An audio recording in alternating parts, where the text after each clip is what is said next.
So today we're going to talk about something a little different, a way to understand what's really going on inside us, To get past those simple labels like I feel good or I feel bad and get a clearer picture.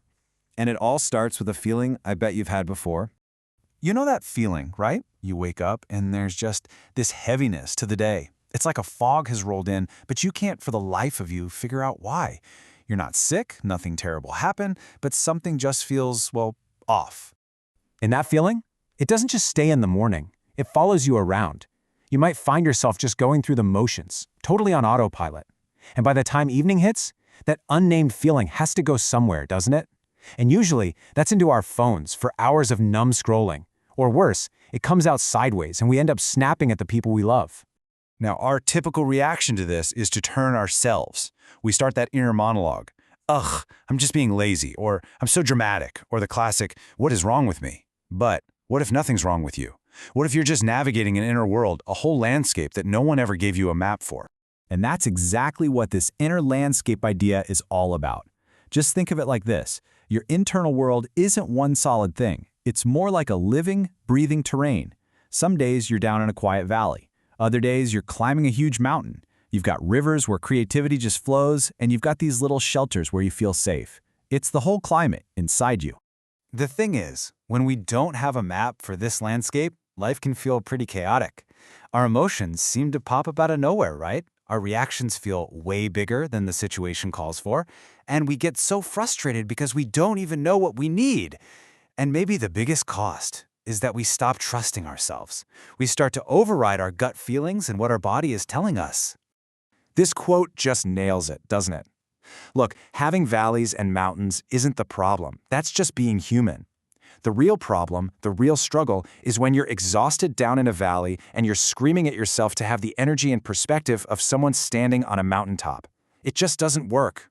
So how do we actually start making a map of this place? Well, let's get right into the practice. It's actually a pretty simple way to start charting your own daily terrain. It all starts with something called a listening walk. And the most important part is just to slow down. Seriously, this isn't a power walk. You can just stroll around the block or even pace down a hallway. Then, as you're moving, you gently ask yourself this one question. If my inner world today was a landscape, what would it be? And then you just listen. Notice how your body feels, what emotions are kind of lurking under the surface, what thoughts are on repeat. And the key is to do it all without any judgment. Just observe. And I really need to be clear about this next part, okay? You do not need to be an artist. This isn't a drawing contest. It's not a test. All this is a conversation with yourself, but you're using simple shapes and symbols instead of words. That's it. Okay, so after your walk, you grab a piece of paper or a journal and you start to sketch out that inner map. This is where you actually give a little shape and form to all those feelings and sensations you just noticed. Here are some basic ideas to get you started. You could draw valleys for those low-energy places. Mountains are perfect for representing big challenges you're dealing with. Maybe a river for when you feel like you're in the flow or feeling creative. Storm clouds are pretty obvious, right? For all those worries. And this one is so important. Shelters. Draw those for the people or the habits that make you feel truly safe. And please, don't stop there. This is your personal language. Maybe you feel chaotic, so you draw a big swirl. Or you feel stuck, so you draw a big block. Maybe there's a dark corner for something that feels heavy, but also a little bright spot where you feel some hope, or a crack where you feel fragile, or maybe a tiny little plant is growing somewhere, representing something new. The map is totally yours. All right, so you've got this map. Now what? What's the point of all this? This is where we move from just having a drawing to having a real insight into ourselves. Now here is the absolute key. The point of this is not to immediately fix your landscape. It's not to make it prettier or stop the rain. The whole purpose is just to see it clearly, to be honest about the ground you are standing on right now. Because really, how can you build a life that actually works for you if you're not willing to look at the land you're building it on? What this practice does is it helps you make this incredible shift in your mindset.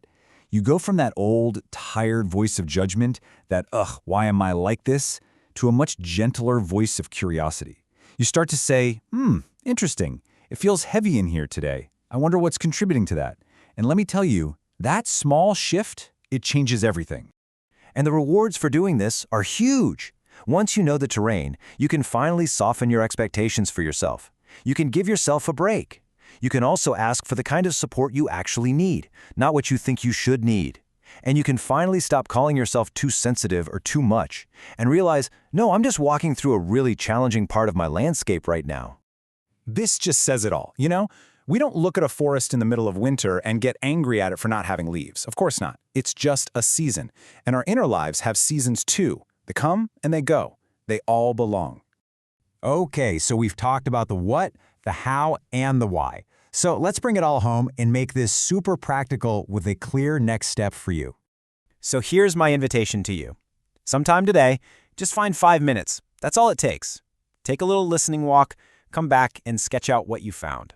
And just try to approach it with kindness, like you're a curious explorer mapping a new, fascinating world.